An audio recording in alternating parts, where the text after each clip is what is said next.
Need for Speed games have pretty much released on every console and platform imaginable, but something that's always interested me is the handheld gaming side of things. Those weird versions of Need for Speed that were definitely dumbed down versus their console counterparts, but were still really interesting nonetheless.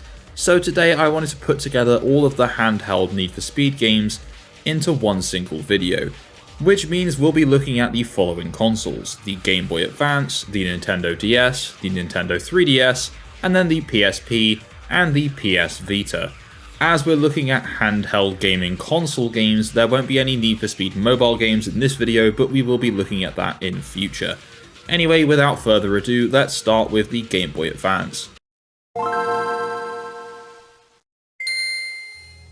When most people think about the Game Boy Advance, they imagine colourful platformers, RPGs, or 2D classics. What you don't often picture is full 3D racing. But between 2003 and 2006, EA brought Need for Speed to the Game Boy Advance in not one, not two, but 5 different entries, all running in 3D, squeezed onto a handheld barely more powerful than a Super Nintendo. Today we're going to look back at all 5 Game Boy Advance Need for Speed games in release order to see how they pulled off the impossible and how they stand as a strange, overlooked chapter in the series. So the first of these 5, and arguably the roughest, is Need for Speed Underground. This was developed by the Pocketeers, specifically this version, and it was released in December 2003 or January 2004 depending on where you lived in the world. Now, every other version of the game came out in November, but specifically the Game Boy Advance version released later on due to being developed by, well, someone else. So Underground was the game that pushed the series into tuner culture and street racing. So to be honest, this game is as faithful to the console version as it possibly could be on a Game Boy Advance. You've got the 3D visuals, the street races, some semi-decent customization, and considering the graphical capabilities of the Game Boy Advance, you could actually see that customization somewhat okay. It featured music from the licensed soundtrack of the home console version, although it doesn't sound that great on a Game Boy Advance speaker, and they just loop Get Low on repeat over and over on the menus, and it's in this terrible audio quality so it gets quite annoying. In races, visually it's very blurry, it's hard to see what's coming up, and obviously due to the limitations, the physics are quite simplified, there's quite a bit of pop-in. I don't know, I shouldn't complain because the very fact that this is in 3D and running on the console is very impressive. I have a massive soft spot for 3D games on the Game Boy Advance because no matter how bad they look, it's still a technical achievement that it exists to begin with. So sure, the neon-lit atmosphere of the console version was stripped back, but you still got the street night racing, career progression, and car unlocks. So for 2003, that's pretty damn good. It wasn't perfect, but it certainly set the stage for what handheld Need for Speed could be. Now, as I'm sure you probably know, there was a very positive reception to the home console version of Underground. And whilst the Game Boy Advance port didn't reach the high review scores of the home console version, it still sits at a generally favourable 77 out of 100 on Metacritic, which is incredibly impressive. So the home console versions of the game went on across all platforms to ship about 15 million units, which is incredibly impressive. Now, the Game Boy Advance version was obviously never going to hit these heights, but it still shifted a semi-okay 300,000 copies. So fair play to Pocketeers, this is a good start and a push in the right direction, even if the game isn't exactly perfect. So weirdly enough, just a few months later, we then get a port of Need for Speed Porsche Unleashed for the Game Boy Advance, which is odd because the home console and PC version launched in 2000. But here we are 4 years later with a random Game Boy Advance port from the same developers, Pocketeers. Now, Underground as a game has a much bigger scope than Porsche Unleashed ever did, but I think that works in its favour, because Porsche Unleashed on the GBA is a much more streamlined experience. So of course every car in the game was a Porsche, spanning decades of their history. You had a proper career mode and a decent number of tracks. The engine they used here looked a little sharper than it did in Underground, though it was still limited by short draw distance and some iffy frame drops. However, this was the first and only game on the Game Boy Advance in this series to have a first-person driving perspective. Does it look amazing? I mean, not particularly, but it's really cool, and the fact it works is just very cool to me. The handling felt a little less floaty than it did in Underground, although it was still quite pedantic. Sometimes steering feels really tight, sometimes it feels like you're on ice, and there tends to be no in between. However, they had increased the AI difficulty in this game because in Underground they were excruciatingly easy, whereas here, the further you progressed, the harder they actually became. Just on a side note, this is the first in the Game Boy Advance series of Need for Speed games that has retro achievements. So the first Underground doesn't, but every game from Porsche Unleashed does, so if you're interested in completionist achievements, go check those out.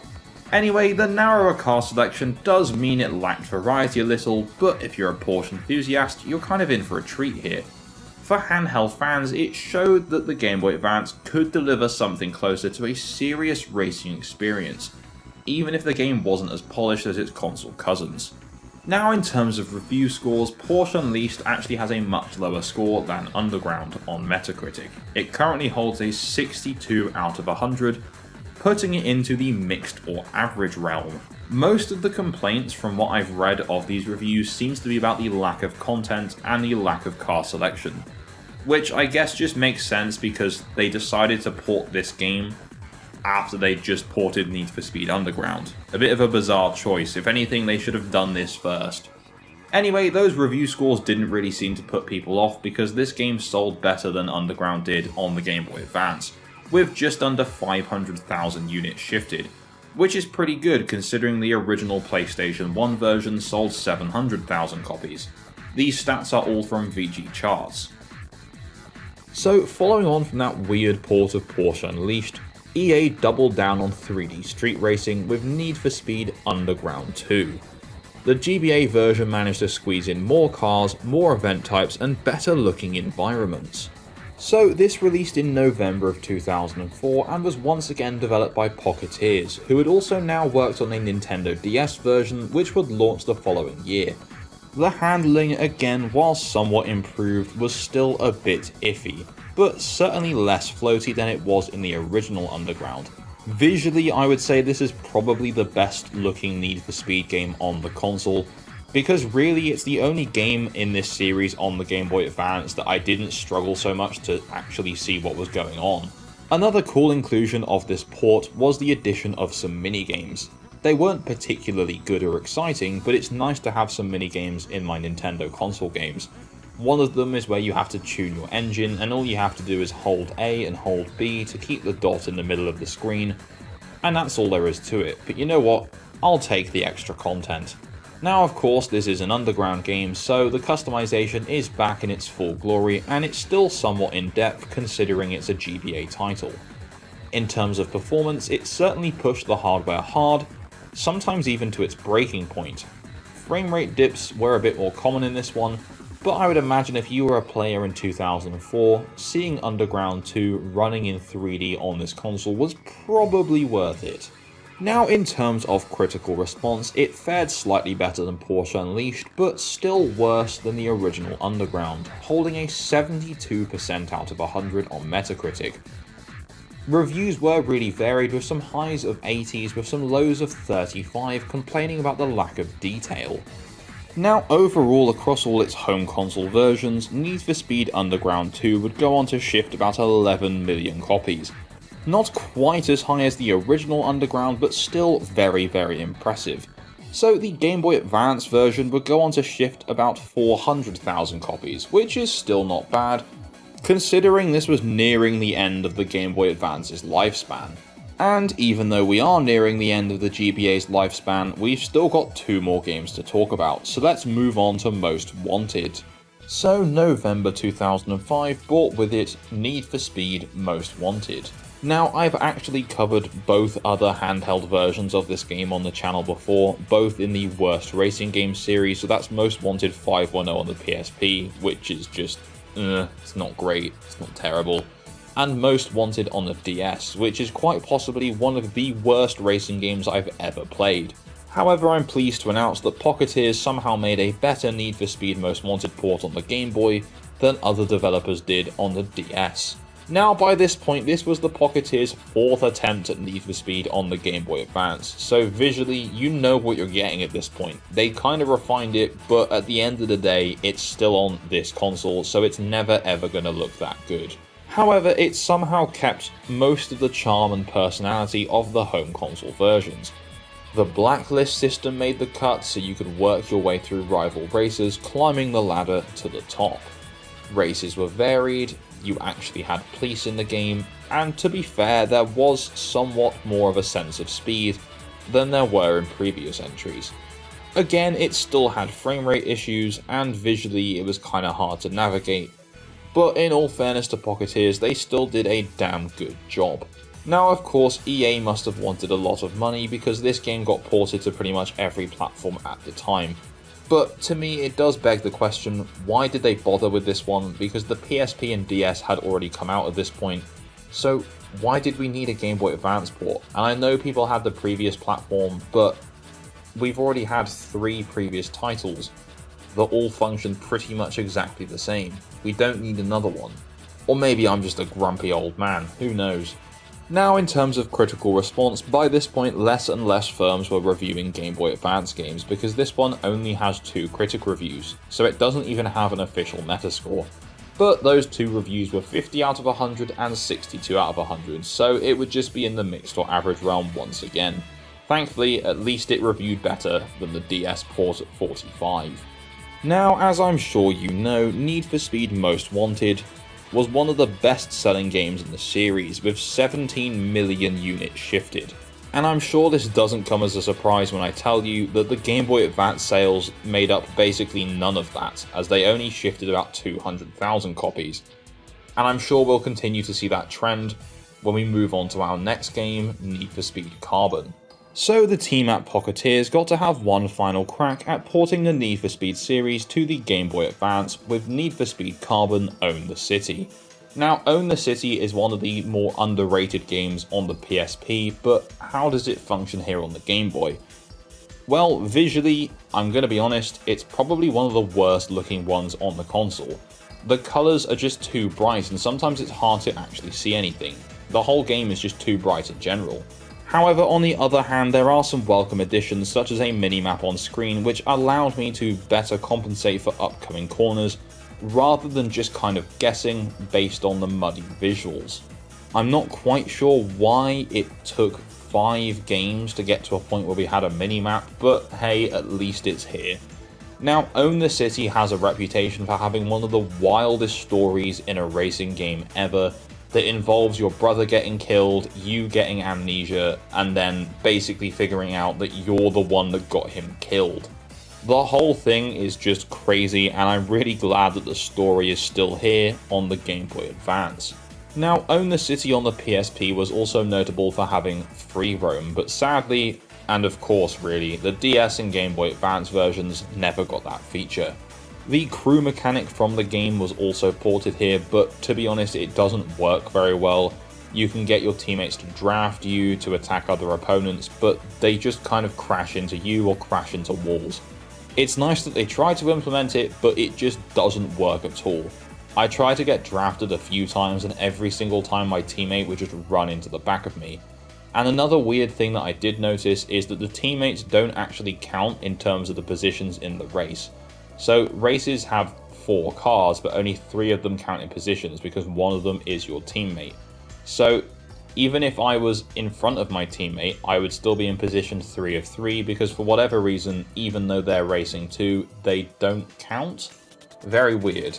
So yeah, this game wasn't revolutionary, but as the Game Boy Advance's last lap in the series, Carbon was still a decent send-off, even if the visuals just weren't that great. Now, in terms of critical response, the Game Boy Advance port of Carbon actually fared quite well compared to some of its predecessors. It only has 2 reviews, with one review giving it 70 out of 100 and another giving it 85 out of 100, which would certainly put it on the higher end in terms of these games. which is weird because this is one of those that I actually enjoyed less than Porsche Unleashed and Underground 2.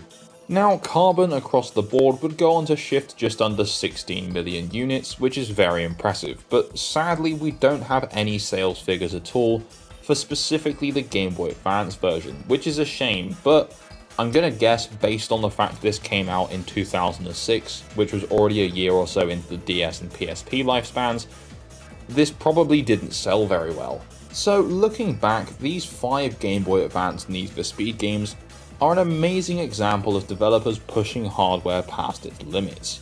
They weren't perfect, draw distance, pop-in, and frame drops were constant reminders of the console's limits, but for kids who grew up playing these on the bus or under the covers at night, they were probably nothing short of magical.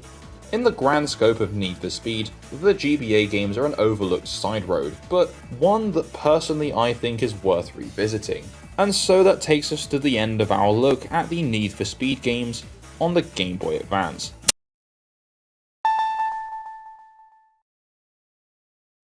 When people talk about Need for Speed, the Nintendo DS is almost never part of that conversation. The focus is usually on the PS2 classics, the 360 era, or maybe the PSP entries if handhelds come up at all. But between 2005 and 2009, the Nintendo DS received 6 different Need for Speed games, all developed by multiple studios, and all trying fairly different approaches to cramming a high-speed racing franchise onto a dual-screen handheld with a D-pad. Some of them are surprisingly ambitious, some of them are genuinely quite bad, and one of them feels like the developers finally figured out what Need for Speed should look like on Nintendo hardware. Today we're going through every Need for Speed game released on the Nintendo DS in release order, focusing specifically on those versions, not the PSP or other consoles, and breaking down how each one looks, plays, and holds up today.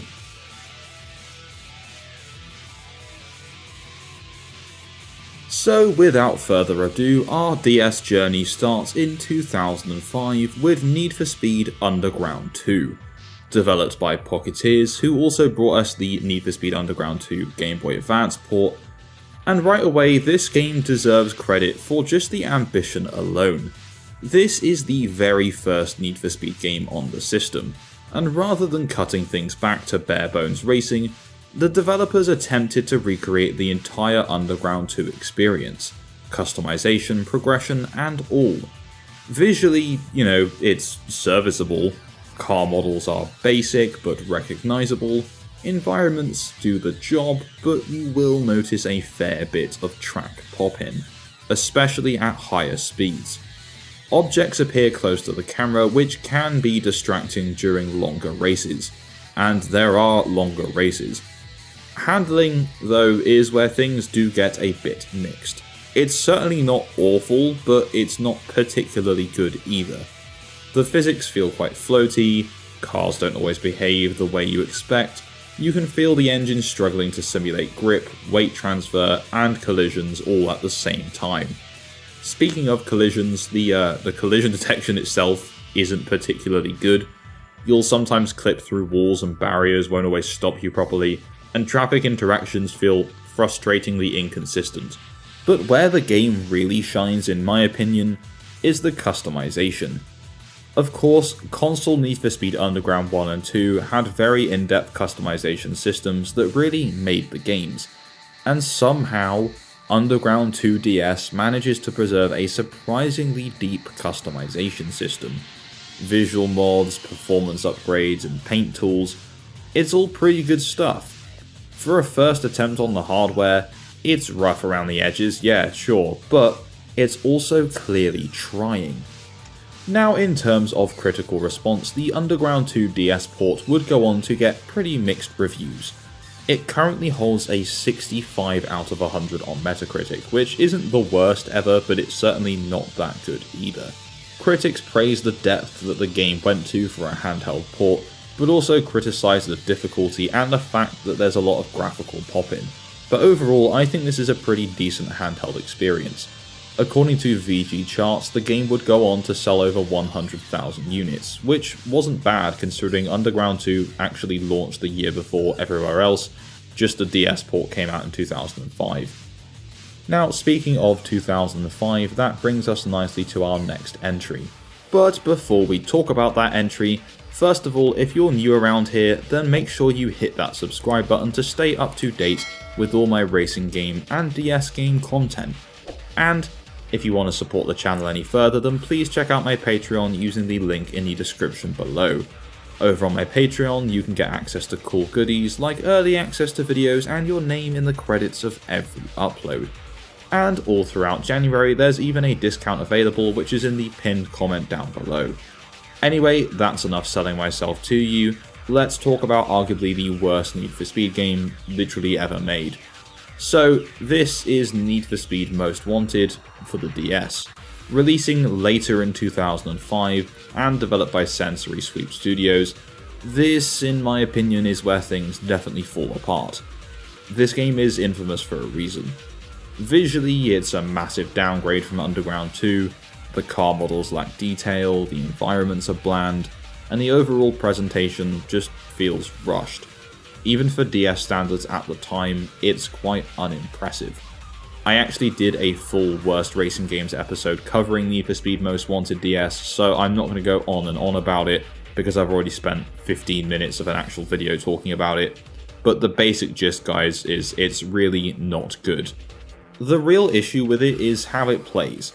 Handling feels stiff and incredibly awkward, the races lack any sense of intensity, and the game basically completely fails to capture what made Most Wanted special on other platforms. That constant sense of tension from police chases and risk-reward gameplay. You know, what's not in this one? Police pursuits do exist, but they're stripped down to the point where they barely matter anyway. The AI behaviour is inconsistent, the collisions feel unpredictable, and the whole experience is just incredibly disconnected. There's no real excitement here, and that's the worst thing a Need for Speed game can possibly be. Boring. This isn't just a bad version, it's arguably the weakest Need for Speed game on the Nintendo DS, and one of the weakest entries in the franchise overall, ever, in history. If Underground 2 felt ambitious but somewhat flawed, Most Wanted DS feels like something that was pushed out just to hit a release window. But then again, this is EA, and I don't know what we expected from the developer of games such as Alvin and the Chipmunks and My Spanish Coach. Now, in terms of critical response for Most Wanted, as I'm sure you can imagine, they weren't particularly nice. The game holds a 45 out of 100 on Metacritic, making this one of the lowest reviewed games in the series. The game would go on to sell better than Underground 2 though, having shifted over 250,000 units in its lifetime. So I'm sorry to those 250,000 people that bought this game because you must have been so disappointed. Now moving on to 2006. Thankfully, this year gave us Need for Speed Carbon Own the City, and this game marked a massive turnaround. It was developed by Exient Entertainment, and it's the first DS Need for Speed that truly feels confident in itself. Visually, it's a pretty big step up, pop-in is largely gone, environments look more cohesive, and the car models, in my opinion, look pretty good. It's still obviously a DS game, but it's a good looking DS game. One of the biggest improvements is the sense of speed. This game feels unbelievably fast at times. The camera, the motion blur, and track design work together to sell speed in a way that the earlier DS titles just didn't. And I mean, this is a series called Need for Speed, so it's about time. Carbon DS also introduces team mechanics similar to the PSP version, so you can recruit teammates into your gang who assist during races, such as drafting you for speed boosts or tackling opponents. Though the system doesn't function quite as smoothly as it does on more powerful hardware. Most of the time they just crash into you. Customization remains solid, but one standout feature for me is the bottom screen dashboard. The DS's second screen becomes a customizable car interior. gauges, layouts, visual flair, and it's a genuinely clever use of the hardware.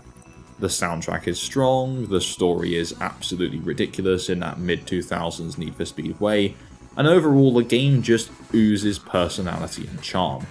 Quick story spoiler warning, but it is ridiculous and I have spoken about it on the channel before with my PSP video, but the gist is you are in a race with other people and amongst them is your brother gets hit by a truck, he dies, and then it turns out that you were the one that instigated this, but you didn't know that because you were in the coma from the crash. The whole thing is just absolutely ridiculous, but it is fantastic.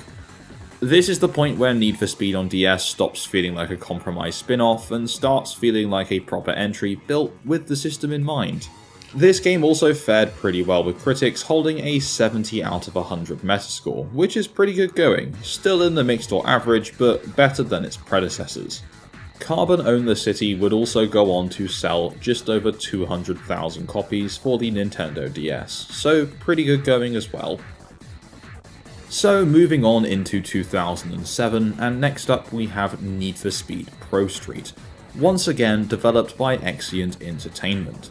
Just like its console counterpart, Pro Street represents a bit of a tonal shift. Gone is the illegal street racing fantasy, instead everything is event-based, structured, and more grounded in realism and tracks. Visually, it's a bit of a mixed bag. The car models to me don't look good, like at all. They're blocky and lack any detail.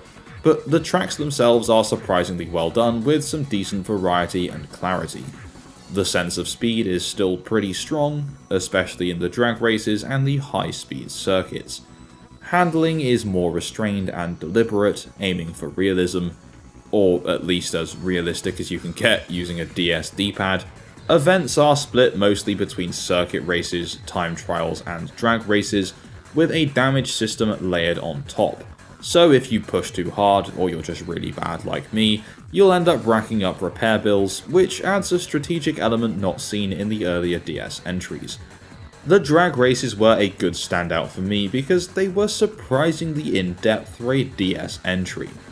The licensed soundtrack for the game is solid, and while Pro Street DS doesn't have the flash of Carbon, it does something arguably more important. It commits fully to its identity. This is easily the most different Need for Speed on the DS, and whether that works for you depends entirely on how much you like the Pro Street formula. But if you want a more realistic racing game on the Nintendo DS, then just go and play Grid, because that DS port is surprisingly solid. Now, in terms of critical response, Pro Street DS actually holds the highest score out of the games we've looked at so far, with a 74 out of 100 on Metacritic. Just one more point and that would have put it in the positive bracket rather than mixed or average, but, sucks to suck, I guess. In terms of sales, Pro Street didn't sell as well as its predecessors, but the DS version did still shift over 100,000 copies, so not bad going for a DS spin-off. So we are now in the year 2008, and in this year we got Need for Speed Undercover, and this version was developed by Firebrand Games. Visually, things improve again, the car models look pretty good, the tracks are cleaner, though some pop-in does return. Gameplay shifts back towards traditional street racing, which immediately feels more familiar, though by this point the formula is starting to feel a bit tired. So the game starts me off with a Volkswagen Golf, which seems to be a running joke with these DS ports because every single one of them does the exact same thing, except Underground 2, where it gives you the option of a Golf and one other car, and just for the sake of it I chose the Golf anyway. Thankfully, progression is faster here, so you don't have to suffer with the starter car for too long before unlocking something better. Handling is pretty solid in my opinion, the collisions feel more consistent, and the sense of speed is still good. But there's just not very much that stands out. Undercover DS isn't bad, it's not broken, it's not offensive, just to me it's forgettable. It feels like a very safe middle-of-the-road entry that exists purely because it had to, not because there was a good idea there. The developer of Undercover DS was Firebrand Games, as I mentioned, and they were pretty damn good at putting racing games on the DS. They gave us Race Driver, Created Race, Ferrari Challenge, Grid, Trackmania DS, and all of them were both impressive ports of console versions, or just surprisingly good handheld races. Now, in terms of critical response, Need for Speed Undercover across the board is one of the lower reviewing games in the series, but the DS version specifically holds a 59 out of 100 on Metacritic, which incredibly is actually the same as the console version on PS3, so there we go. At least they were consistent, I guess. The game would also go on to sell pretty well with just shy of 250,000 copies sold. Again, all these stats are from VG charts. Anyway, Firebrand Games would get one more chance to develop a Need for Speed game for the Nintendo DS, which brings us nicely into the next year.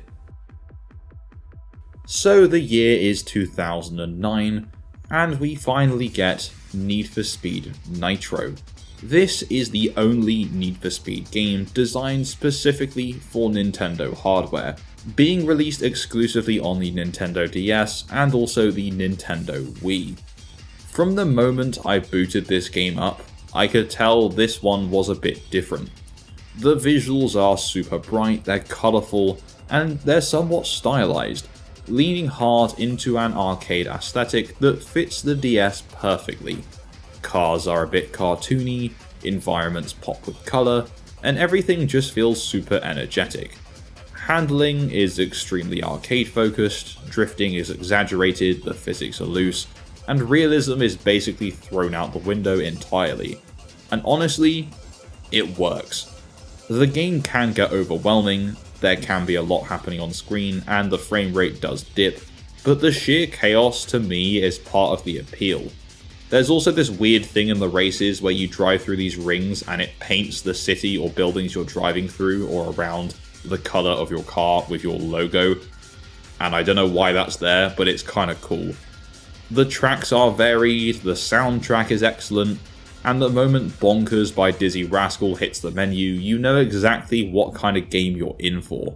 I recently picked up the Nintendo Wii version of this game as well, with the intention of giving Need for Speed Nitro its own dedicated video, so apologies if I'm being a little bit light on this one, but it's because I'm saving myself for the full experience.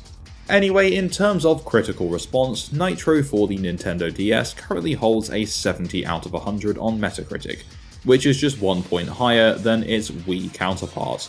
Need for Speed Nitro would go on to be the best-selling Need for Speed game for the system, most likely because it was strongly pushed as the DS exclusive one.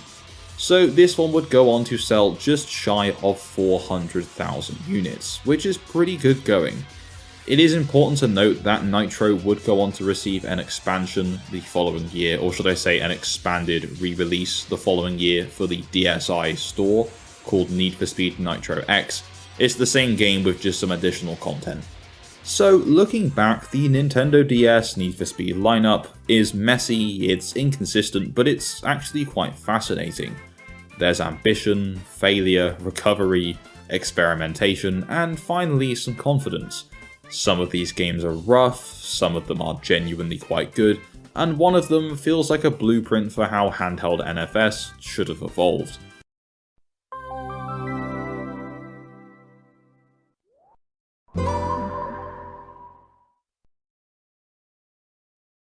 The PlayStation Portable was home to some seriously underrated racing experiences, and few franchises embraced it like Need for Speed. EA delivered 6 different Need for Speed games on Sony's handheld, each with its own style, strengths, and, well, flaws. Let's go through every Need for Speed game on the PSP, in release order, and break down what made them fast, and what makes me furious. So without further ado, welcome to the weird Need for Speed PSP games.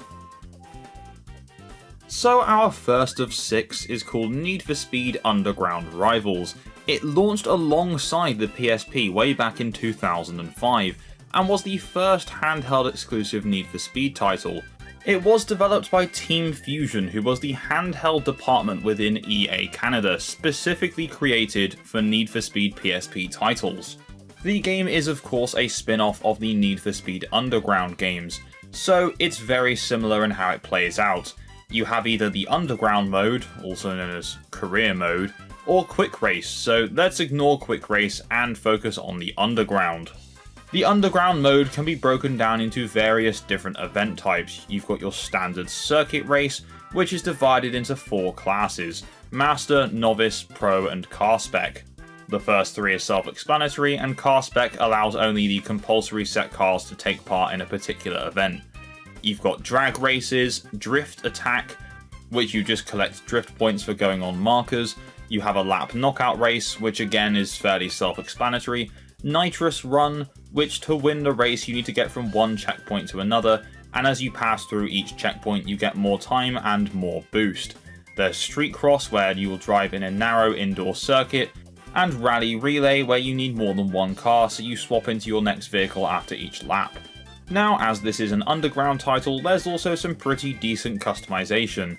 A lot of visual parts, but they're mainly in body kit sets as compared to a bunch of different separate upgrades.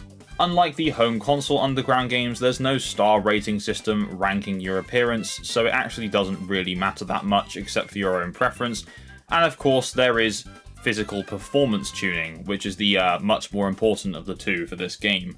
Each car has 10 different upgrade categories and an overall total of 46 upgrades, mixed between boost, intake and exhaust, engine, turbocharger, chassis, so on so forth.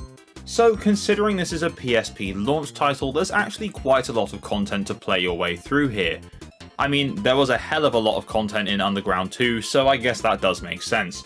Speaking of Underground 2, the soundtrack in Rivals is exactly the same as Underground 2, except it has 6 new songs as well, including music from My Chemical Romance. Now, so far so good, right? Well, Underground Rivals does have some issues, and it's an issue that will pretty much consistently be in most of the PSP Need for Speed games, and that is the AI. The AI in Underground Rivals are pretty stupid, sometimes driving off the track into trees and walls, although incredibly I would say they've been dumber in later titles in the series, so I mean that's impressive from the dev team. Visually I think the game looks pretty good, the car models are pretty decent, the customization does look nice, and the tracks themselves are pretty passable, especially for a 2005 launch title. The game would go on to review fairly decently with a 74 out of 100 Metascore, as well as a 7.3 out of 10 user score, so pretty much everyone was in agreement here. The game would also go on to have a pretty impressive sales figure with 1.3 million copies sold. These stats are from VG Charts. The game would later go on to the digital store so you could play it backwards compatible on the PS Vita as well. Anyway, that's a pretty strong start for Need for Speed on the PSP. Let's see if it keeps that momentum. So this is Need for Speed Most Wanted 510. Once again brought to you by Team Fusion, and of course published by EA. 510 actually also released in 2005, so we got 2 Need for Speed PSP titles in 1 year.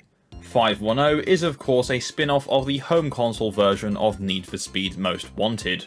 Now interestingly, I have devoted a whole video to 510 in my worst racing game series, so it's safe to say I'm not the biggest fan of this game.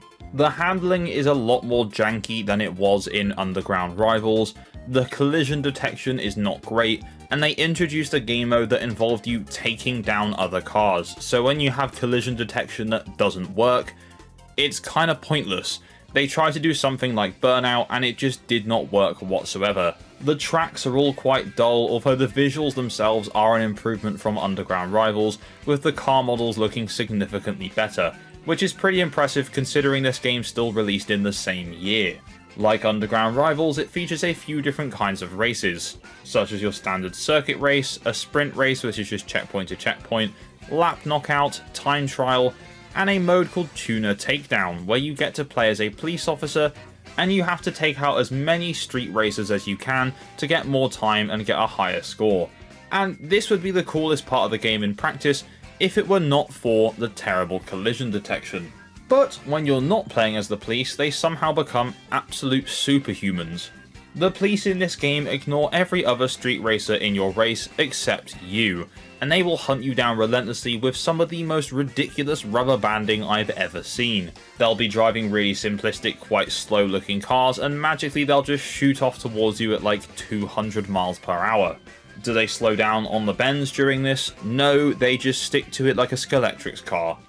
Don't get me wrong, there is some fun to be had here, and there's still some decent customization, and a fair bit of content with more than 75 different events in the game.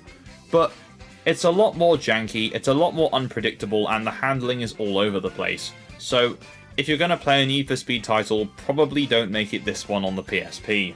Weirdly, the game would still go on to review pretty well with a 72 out of 100 average score on Metacritic. The game also holds a 7.4 out of 10, so again, very similar in terms of critic and user scores. The game would also go on to sell even better than Underground Rivals, with over 2 million copies of Most Wanted 510 sold. If you're a fan of this game, then fair enough, but I just don't think 510 is for me whatsoever. So finally moving away from 2005, we are now in 2006, and Team Fusion bought us Need for Speed Carbon Own the City, of course a spin-off of Need for Speed Carbon. There were a few different versions of Own the City, with one being on DS, one on Game Boy Advance, and then of course this version on the PSP, which, let's face it, is the superior version. So whilst 510 was a definite bump in the road for me, Own the City was a big step in the right direction. The visuals were better, the handling was better, there was free roam, the tracks were better, just overall a much more entertaining game. And Carbon Own the City has an absolutely insane story, which sees you and your brother getting into a crash at the start of the game, with your brother passing away and you entering a coma and losing your memory. Anyway, things play out and you try and work your way through to find out who caused the crash that killed your brother. Well, it turns out, and spoiler warning here, it was you. Absolutely insane stuff going on in that game. Genuinely blew my mind. Now, Own the City is actually the other Need for Speed game in this video that I have already dedicated a whole video to, so if you want to hear more about my positive opinion on that game, go check out my video on Carbon Own the City. Now, interestingly, this game has its own fictional map called Coast City, although it's pretty much entirely a carbon copy of Rockport from the home console version of Need for Speed Most Wanted. Now, in terms of gameplay options, a lot of the races are very similar to previous entries in the series, but it is the first handheld Need for Speed game to feature free roam police pursuits, as well as having free roam in general. Now, in terms of critical response, Need for Speed Carbon Own the City holds a 73 out of 100 on Metacritic. As you can see, a lot of these scores are very similar, so it is really down to your own preference which of these you enjoy more. However, the user score for this game is a little bit higher, with a 7.7 out of 10. And again, this game would go on to top the sales figures from the previous two entries, with 2.4 million copies sold, which is very impressive. So Carbon Own the City was once again a big step in the right direction for the Need for Speed PSP series. So let's see if that momentum continues. So 2007 came along and gave us Need for Speed Pro Street, on everything except the PSP, where this would get a release in February of 2008. It didn't have a subtitle this time, it's just called Need for Speed Pro Street, but for the PSP. This was the final Need for Speed game developed by the handheld division at EA Canada, Team Fusion. So with Pro Street, EA steered the franchise towards a more realistic approach, and on the PSP this translated into a more grounded and track-based experience. Visually, this was the most impressive Need for Speed game on PSP yet, and I would say it still holds up today.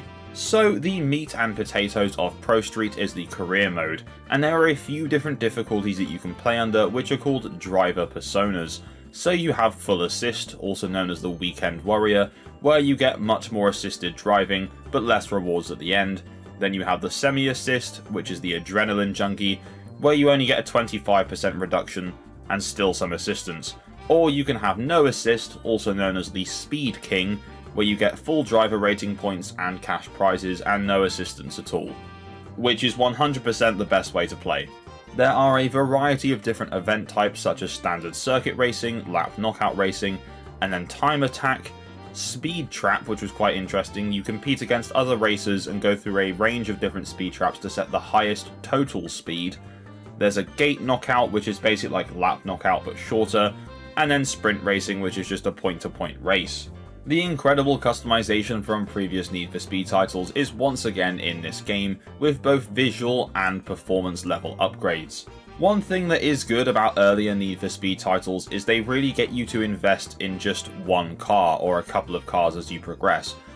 That feeling isn't really here so much in Pro Street because certain events require certain classes of cars and they just hand you some cars as you progress on through, so it's not like you just buy one Volkswagen Golf or Ford Fiesta and just street race that for the rest of time.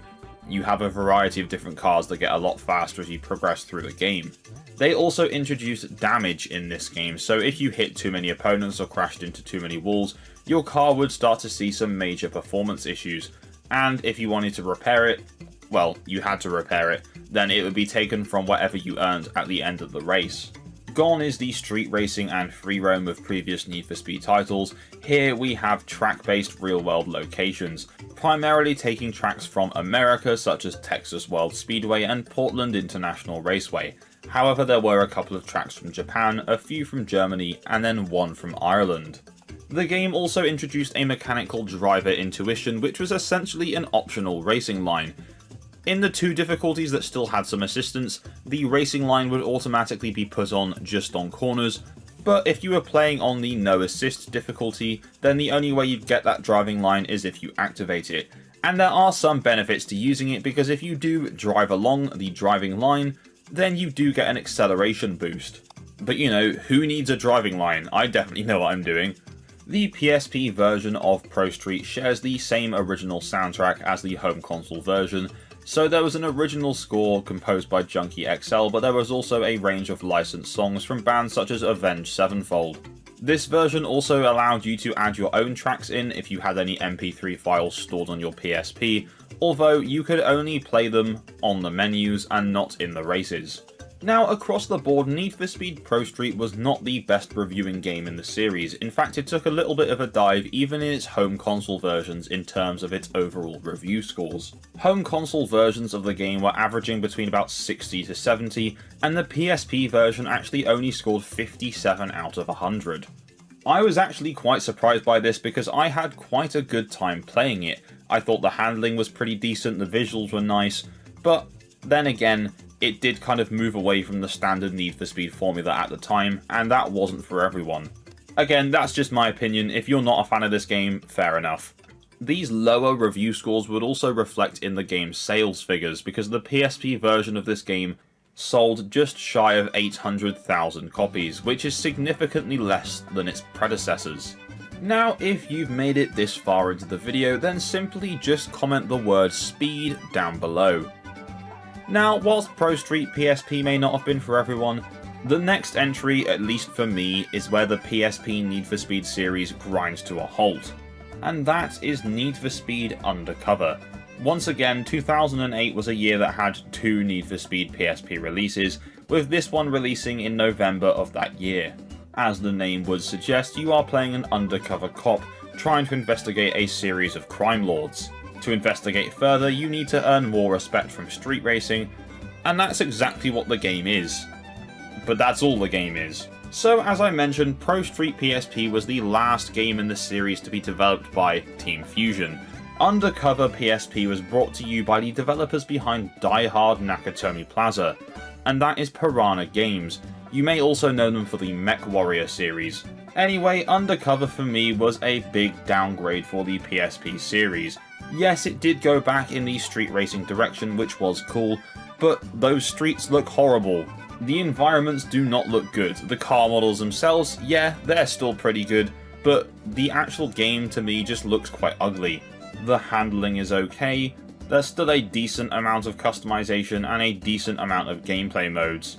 You've got standard lap-based races, checkpoint races, sprint races, cop takeouts where you have to immobilize police vehicles. There's escape, which is exactly what it says on the tin, escape a police pursuit.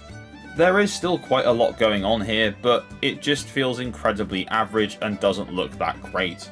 I mean, hey, at least the cutscenes are kind of entertaining. Looks like you've met Hector Mayo. Good. He has a small ring of car thieves in the area. Not bad at all, homeboy. Now again, across the board, review scores for this game would not be that great. In fact, they were even lower than Pro Street. Most versions of the game sat between about 55 and 60, with the PSP version being below that with 52 out of 100 on Metacritic. Again, these reviews would translate to about the same level of sales as Pro Street, with just under 800,000 copies sold. Now I wonder, will the series make a little recovery for the final game on the PSP? So just under a year later, in September of 2009, along came Need for Speed Shift. So after the response to Pro Street trying to go more realistic wasn't that great, they tried to go back to street racing with Undercover, where the response also wasn't that great, so the next logical step was to just make it even more realistic with Need for Speed Shift. And you know what? It kind of paid off. The PSP version of Shift was brought to you by EA Bright Lights, or also used to be known as EA UK. This development team were responsible for a variety of different games, such as every single Harry Potter movie tie-in game all the way up until the Deathly Hallows, as well as Burnout Dominator, and some board game video game adaptations such as Monopoly and Trivial Pursuit. Anyway, so Shift on the PSP presents itself in a more realistic way, as does every other version of the game, except every other version of the game does feel more realistic. This still kinda has the same handling as all the previous Need for Speed games on the PSP. And that's not really a problem, it still works pretty well, it just doesn't have the same feel as the console version. The car models all still look really good, the environment itself looks a lot better than it did in the previous entry, and overall this is just a much more solid game. Need for Speed Shift came at a time where there were talks of just cancelling the Need for Speed franchise entirely. After a couple of rough entries, the series needed a nice little adrenaline boost, and thankfully this was the right step. Which seems oddly familiar to the situation we find ourselves in present day with Need for Speed. Except there hasn't been an adrenaline boost for the series again, and if rumours are true, it sounds like the series has currently been shelved.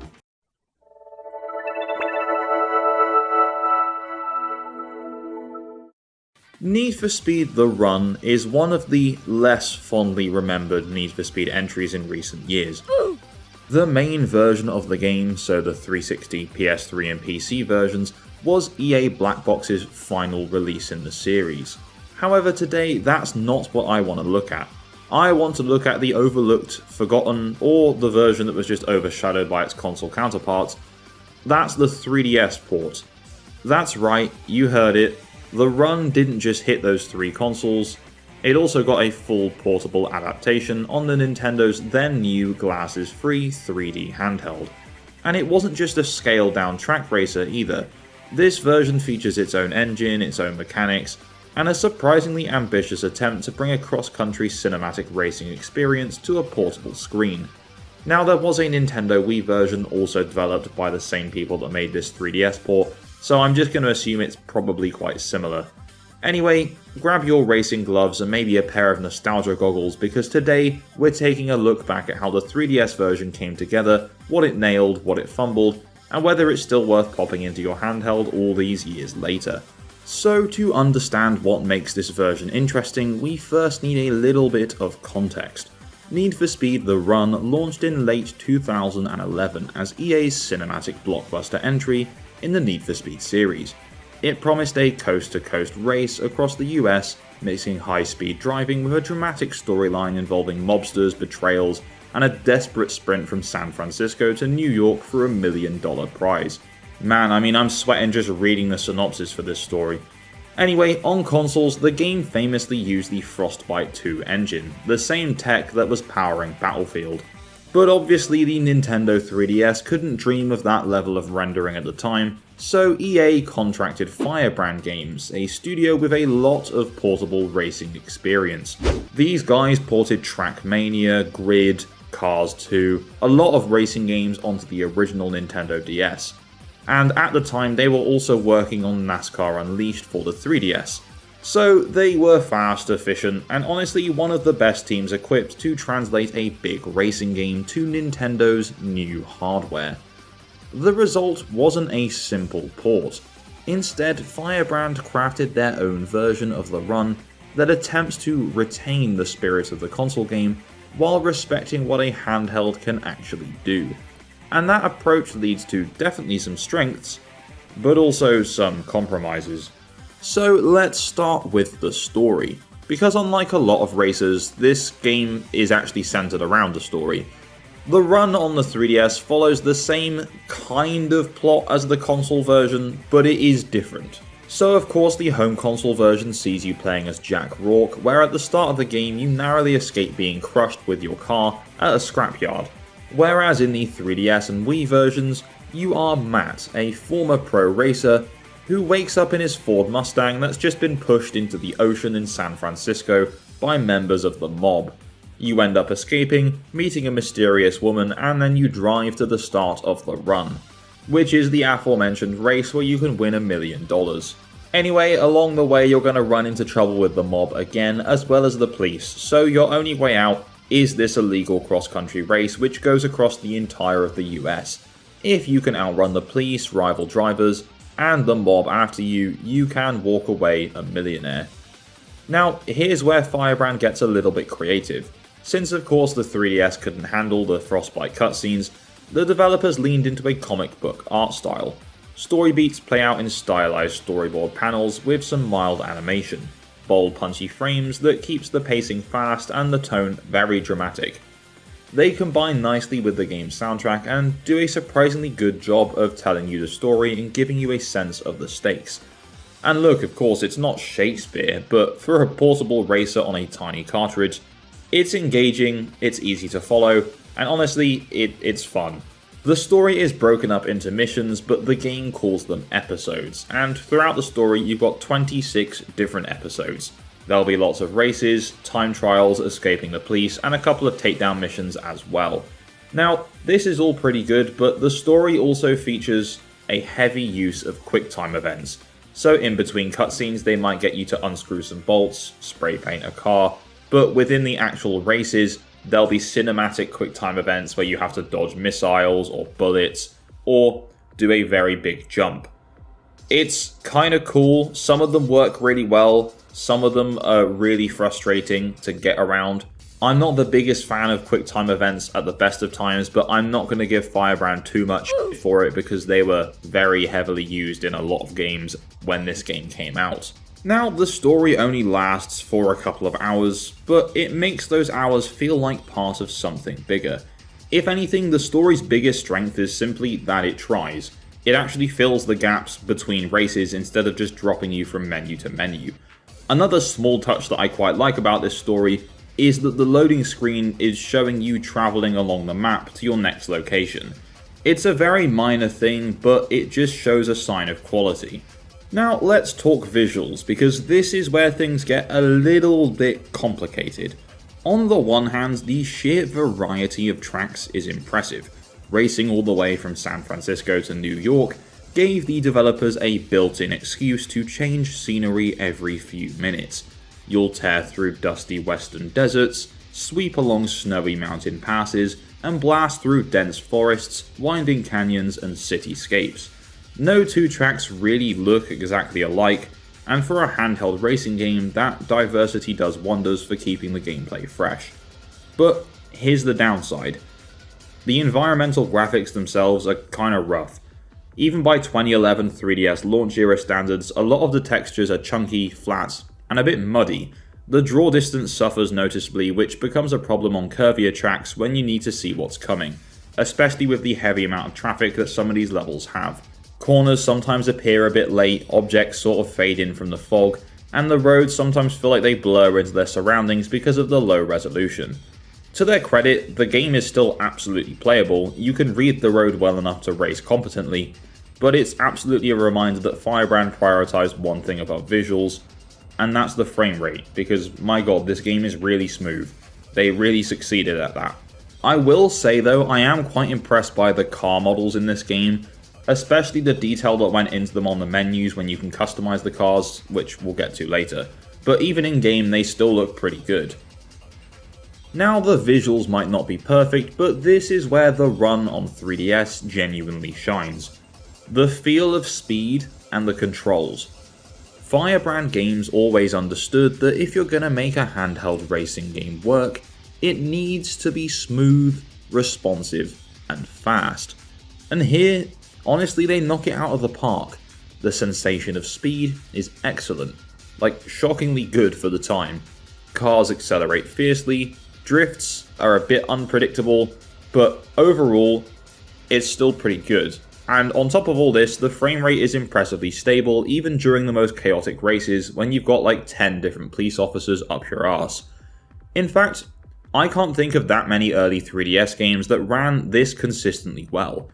I mean, I remember playing Asphalt 3D for the 3DS launch titles video, and that game did not run very well at all, and there was a lot less going on screen at any time. The developers clearly optimized the engine around maintaining speed above all else. And rounding out the presentation is a surprisingly strong soundtrack featuring licensed rock and techno tracks. They matched the high-speed gameplay perfectly and helped make even the more visually dull tracks feel just a bit more exciting. And they are different songs from the home console versions.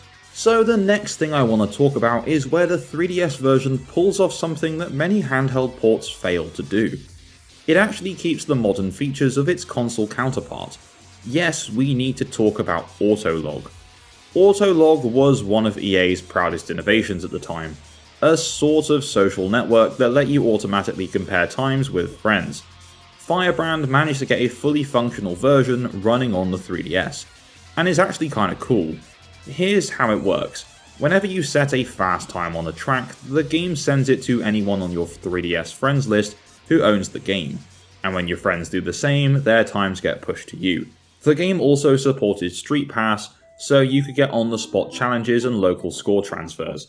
If you don't know what Street Pass was, it was a feature that the 3DS had, so if you walked past other people who had their 3DS on them and also had Street Pass activated, they would transfer game data like leaderboards and you'd get little gifts in certain things.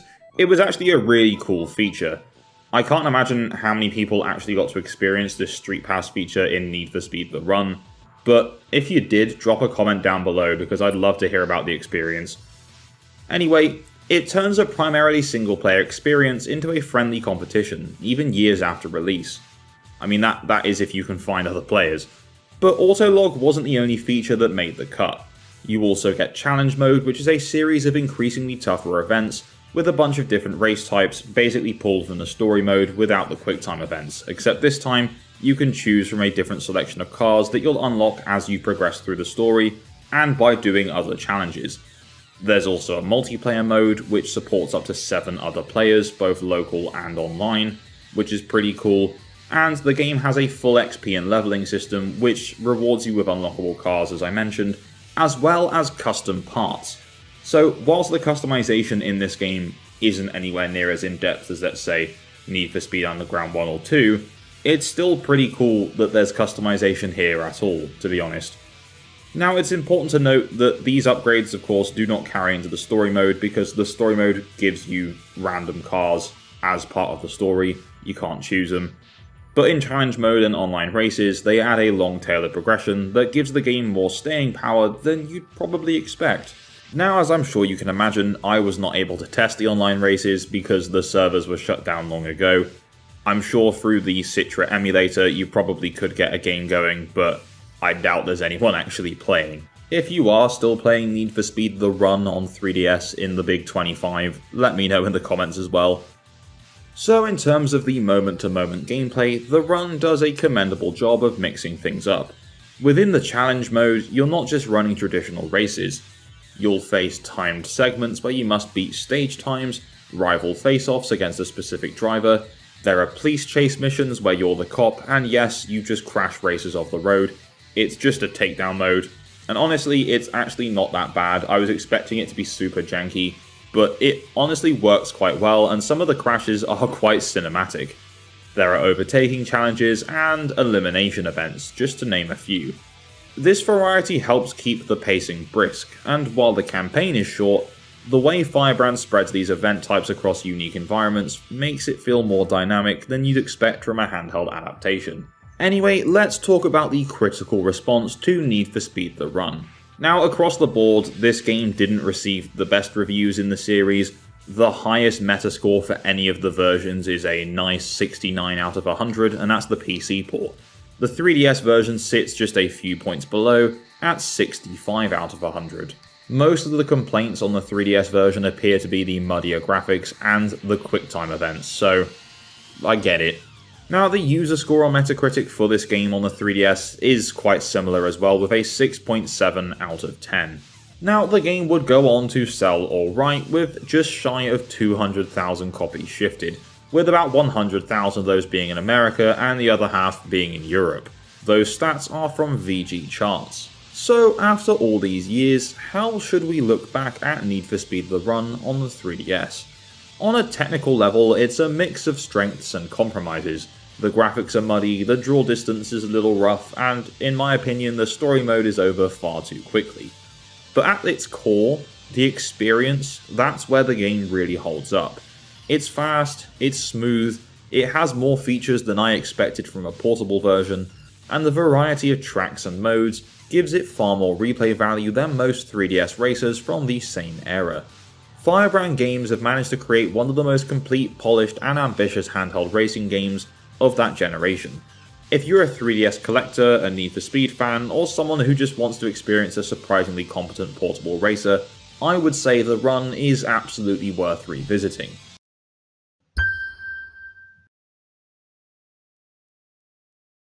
And finally, let's take a look at the PlayStation Vita. So, the Vita was home to just one game, and that was 2012's Need for Speed Most Wanted. So, when you hear the name Criterion Games, there's a certain expectation that comes with it. Fun, polish, pure arcade adrenaline. This is the studio behind Burnout, after all. A team so confident in their craft that their name alone has often been a seal of quality. So when Criterion took over Need for Speed and announced that Most Wanted was coming to not just consoles and PC, but to the PS Vita, and that they were handling the port themselves, expectations were pretty high. The big question was pretty simple: could a handheld released barely a year earlier really deliver the full Most Wanted experience? Well, the short answer is yes, but the long answer is let's actually talk about it. If you've played Burnout Paradise, Need for Speed Most Wanted is going to feel instantly familiar, and that's very much by design.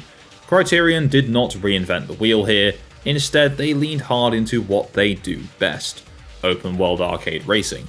The city is your playground. There are no rigid menus forcing you from race to race. You're free to roam, explore, and stumble into events naturally.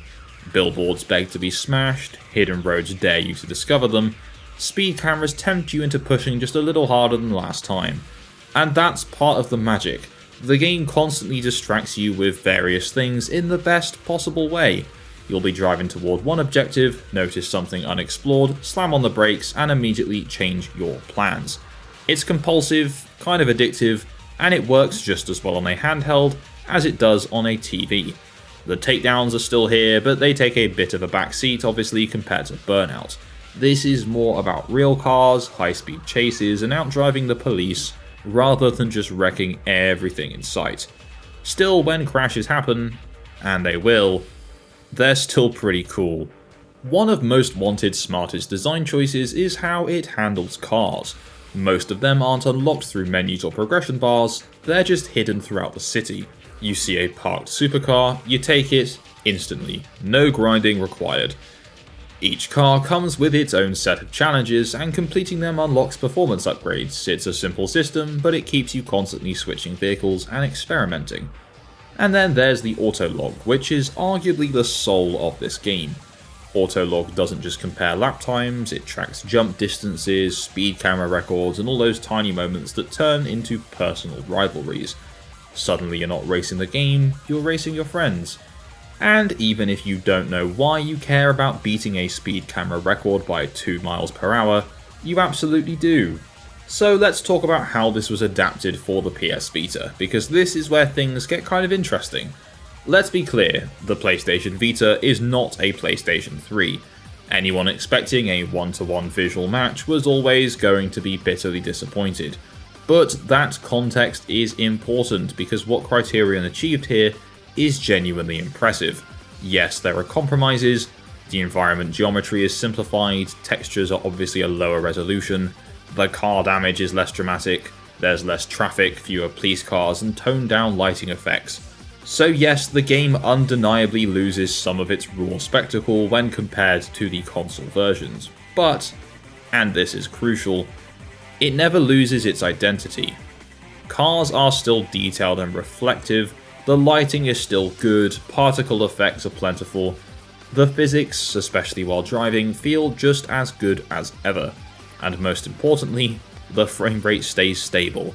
Even during chaotic moments, performance rarely stumbles. Criterion also avoided a common handheld trick, which was aggressively lowering the resolution. Instead, Most Wanted manages to stay relatively sharp and clean on the Vita's fairly decently sized screen, which would make a huge difference during long play sessions. Now, thankfully, the gameplay on Vita still feels excellent. It's fast, responsive, and intuitive. The control scheme is familiar, L for brake, R for accelerate, face buttons for actions. It works well. Thankfully, Criterion also didn't force unnecessary touch controls. The only real touch interaction is something simple like swiping on the rear panel to change songs, which feels more like a bonus than a gimmick. And speaking of songs, the sound design is very good. The soundtrack blends lots of licensed music into a high energy mix that perfectly matches the chaos on screen. Engine sounds, police sirens, and environmental audio all shine like they do in the console version, so overall, this is held up very well. But obviously, there's always downsides with these things. Back when this came out, there was no cross-buy or cross-play between PS3 and Vita. While disappointing, it's understandable. The differences in traffic and vehicle density would make shared races pretty messy. But at the end of the day, Criterion's work on Most Wanted for the Vita is so strong that it almost feels unfair to call it a portable version. It features nearly the same number of races, cars, and online modes as the console releases, all within the same massive open world map, plus a few Vita exclusive events. Yes, it sacrifices some visual flair, yes, certain challenges do become a bit easier, but that's the trade-off for having a almost full Most Wanted experience in your hands, anywhere you go. This isn't just a good port, it's a statement that proves the Vita was capable of so much more than many gave it credit for. Anyway, if you enjoy arcade races or even just have a passing interest in the genre, Most Wanted on Vita is absolutely worth your time. And you can take it on the go with you, which you can't do with the home console version. And so that takes us to the end of our look at all the different handheld gaming console ports of Need for Speed games. There are truly some really good games to be found within the Need for Speed franchise on handheld consoles. Yes, there is also some absolute garbage, but for the most part, it's a pretty strong lineup. So let me know in the comments down below, what's your favourite handheld Need for Speed game? And if there's any other topics you want to see covered on the channel, like the mobile versions, let me know in the comments as well. If you enjoyed this video, please don't forget to leave a like, and if you haven't done so already, subscribe and tap that bell for notifications to stay up to date with my future uploads. A massive shout out to my Patreon subscribers for the continued support, and all I really have left to say is thanks, and bye bye.